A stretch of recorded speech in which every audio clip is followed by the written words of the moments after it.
История, написанная кровью так, чтобы потомки помнили, с каждой репликой, жестом актеров театрализованного представления. Она все больше оживает перед собравшимися. Обычная ингушская семья за одним столом делит ужин и размышляет о будущем. Но уже через мгновение, услышав тревожную весть, готовится отразить нападение врага.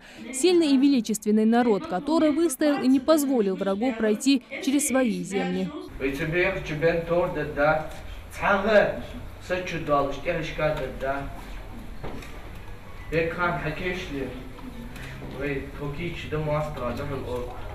Деникинская дивизия генерала Геймана стремилась обойти Владикавказ и помочь остальным военным частям захватить город. Однако далаковцы наотрез отказались пропустить белогвардейцев через свою территорию. Тогда генерал Гейман бросил войска в наступление. Конница белых сначала пыталась прорвать позиции ингушей, однако огромные потери заставили их отступить. Незаслуженно забытые факты и лица, о которых хорошо помнят семьи участников тех сражений. Сегодня их воссоздают воспитатели и ученики реабилитационного центра по пьесе Халимат Кадзоевой, специально написанной к столетию Далаковской битвы.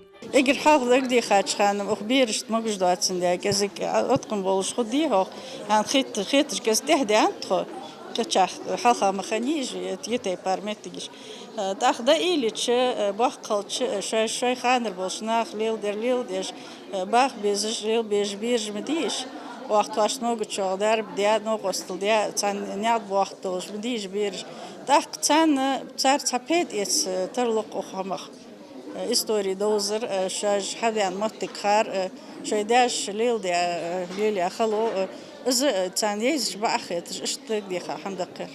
Далаковский бой вошел в историю гражданской войны как один из самых ожесточенных и кровопролитных. По историческим данным, из числа жителей селения Далаково погибло около 200 человек. Но ученые уверены, жертв было гораздо больше. Ответственность за восстановление имени каждого участника этого боя взял на себя Мурат Далгиев, который не сомневается, такие мероприятия обязательно должны быть.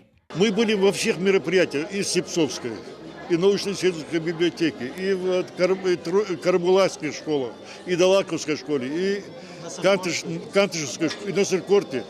Я говорю, еще мероприятия, понимаете, на этих примерах, вот этих наших, вот этих вот постановках, мы уже вспоминаем, что нас высылали, что мы воевали, что мы там тосковали по родине. А сейчас эта постановка, она прошибла слезу у всех здесь сидящих, понимаете? Хотя там, дети, чего они могли изобразить? В том, что память людская не подвластна времени, доказывают и события Великой Отечественной войны. Подвиги отважных сынов ингушского народа, сражавшихся на передовой против фашистских захватчиков, тоже стали лейтмотивом пьесы. В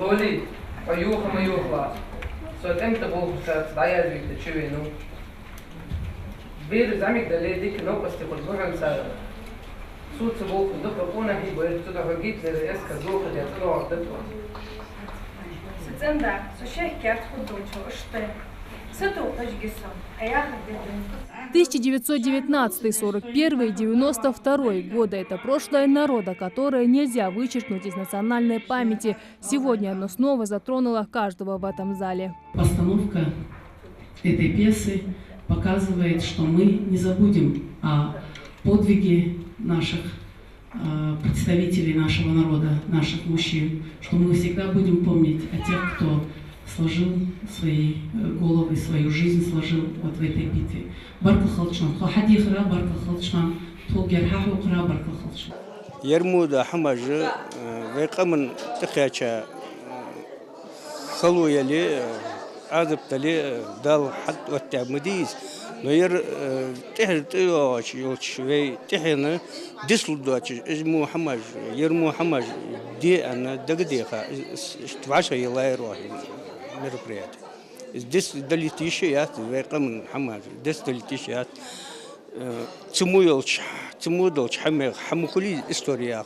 Это мероприятие еще одно напоминание и гордость за свое прошлое, за героические страницы, истории и людей, которым честь была дороже жизни. Шахбат Хулухоева, Асхаб Белакиев, Новости 24.